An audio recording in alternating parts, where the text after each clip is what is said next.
যোৰহাটৰ চিনামৰা জাতীয় বিদ্যালয়ৰ উদ্যোগত বিশেষ পদক্ষেপ বিদ্যালয়ৰ কৃষক ছাত্ৰ ছাত্ৰীৰ উদ্যোগত কৰা কৃষিৰ ধান দোৱা পৰ্বৰ শুভাৰম্ভ মন্ত্ৰী অতুল বৰাৰ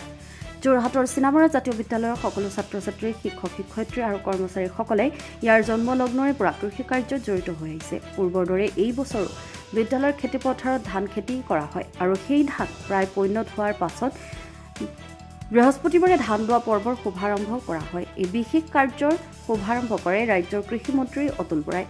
মন্ত্ৰীগৰাকীয়ে নিজেই পথাৰত উপস্থিত হৈ ধান দাই এই ধান দোৱা কাৰ্যৰ শুভাৰম্ভ কৰে অনুষ্ঠানৰ শুভাৰম্ভ কৰি মন্ত্ৰী অতুল বৰাই এনে মহান কাৰ্যৰ বাবে বিদ্যালয়ৰ কৰ্তৃপক্ষ আৰু ছাত্ৰ ছাত্ৰীসকলক ধন্যবাদ জ্ঞাপন কৰে ব্যুৰো ৰিপৰ্ট নিউজ আপডেট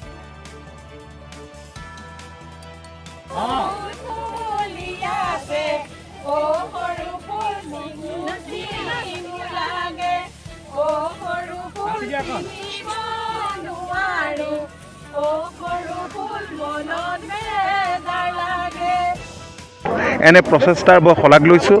আনৰ বাবে এই বিদ্যালয়ৰ এনে পদক্ষেপ নিশ্চয় অনুকৰণীয় হ'ব মই বহুত বহুত ধন্যবাদ জনাইছোঁ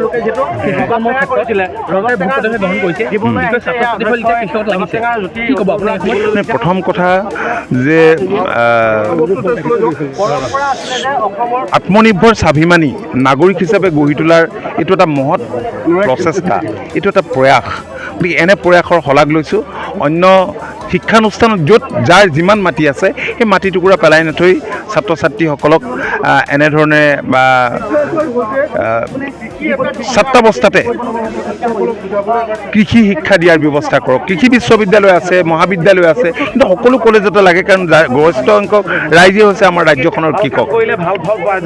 জাতীয় বিদ্যালয়ে ধাৰাবাহিকভাৱে কৃষি পথাৰত কৃষি কাৰ্য কৰি আহিছে ইয়াত ছাত্ৰ ছাত্ৰী শিক্ষক শিক্ষয়িত্ৰী কৰ্মচাৰী সকলোৱে যুক্ত হৈছে আৰু হৈ আমি ছাত্ৰ ছাত্ৰীসকলক খেতি কৰিবলৈ আমি এইকাৰণেই শিকাওঁ যাতে তেওঁলোকে কৃষকৰ মৰ্মবেদনা উপলব্ধি কৰি কাইলৈ যদি তেওঁ এজন মিনিষ্টাৰো মানে মন্ত্ৰীও হয় তেতিয়াহ'লে কৃষকসকলক সহায় কৰিব যাতে পাৰে তেওঁ যদি এজন উপায়ুক্তও হয় তেতিয়াহ'লে কৃষকসকলক যাতে সহায় কৰিব পাৰে এজন চৰকাৰী বিষয়াও যদি হয় তেওঁ যদি ঘৰতে এটা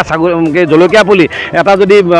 বেঙেনা পুলি কৰি ল'ব পাৰে তেতিয়াহ'লে তেওঁ খাব পাৰে সেইটোও তেওঁৰ কাৰণে ভাল হয় সেইকাৰণে আমি ছাত্ৰ ছাত্ৰীসকলক হাতে কামে কৰি তেওঁলোকক উৎসাহিত কৰিবৰ কাৰণে যত্ন কৰিছোঁ আৰু এইটো ধাৰাবাহিকভাৱে আমি 10 বিঘা 15 বিঘা পৰ্যন্ত মাটি খেতি কৰাৰ আমাৰ উদাহৰণ আছে আৰু ৰবি শস্য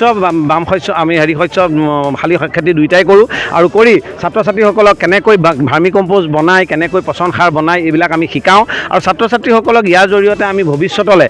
একোজন তেওঁ কৃষক কিয় নহয় বেলেগ কথা কিন্তু তেওঁ যিয়ে নহওক যাতে কৃষকৰ উপলব্ধিটো কৰিব পাৰে তেওঁ যে কৃষক এখন মানে কেঁচা মাটিৰ গুণ থকা এখন পথাৰৰ মাজৰ পৰা তেওঁ যে শিক্ষা গ্ৰহণ কৰি আহিছে এই স্মৃতিটো এতিয়া নাইকিয়া হৈ গৈছে কাৰণ খেতি পথাৰ নাইকিয়া হৈ আহিছে তো তেনে এটা অৱস্থাত আমি ছাত্ৰ ছাত্ৰীসকলক আৰু শিক্ষক শিক্ষয়িত্ৰী সকলোকে যুক্ত কৰি এই ধৰণৰ যি কাম কৰিছোঁ এইবাৰ মন্ত্ৰী মহোদয়ে নিজে আহিবলৈ ইচ্ছা প্ৰকাশ কৰিলে আৰু মই তেতিয়া ক'লোঁ যে ঠিক আছে আপুনি আহক আৰু তেখেতে আহি আজি আমাক উৎসাহিত কৰিছে আমাৰ কৰ্মক আৰু অধিক আগবঢ়াই নিবৰ কাৰণে তেখেতৰ উপস্থিতিয়ে নিশ্চয় উৎসাহিত কৰিব আমি ভাবোঁ যে সকলো বিদ্যালয় অন্ততঃ এই ধৰণে আগবাঢ়ি যোৱাটো আমি বিচাৰোঁ আৰু সেই ধৰণে ছাত্ৰ ছাত্ৰীসকলে আজি আপোনালোকৰ সন্মুখত নিজে কেনেকৈ পাৰ্গত একোজন ডাঙৰনীৰ নিচিনা ধান দাইছে আপোনালোকে লক্ষ্য কৰিছে ভুল থাকিব পাৰে কাৰোবাৰ কিন্তু তেওঁলোকে ভুলৰ মাজেদি শিক্ষা গ্ৰহণ কৰিব সেইটোৱে আমাৰ উদ্দেশ্য আৰু আমাৰ মূল যিটো শ্লোগান হ'ল কৰ্মই ধৰ্ম ইয়ে আমাৰ মৰ্ম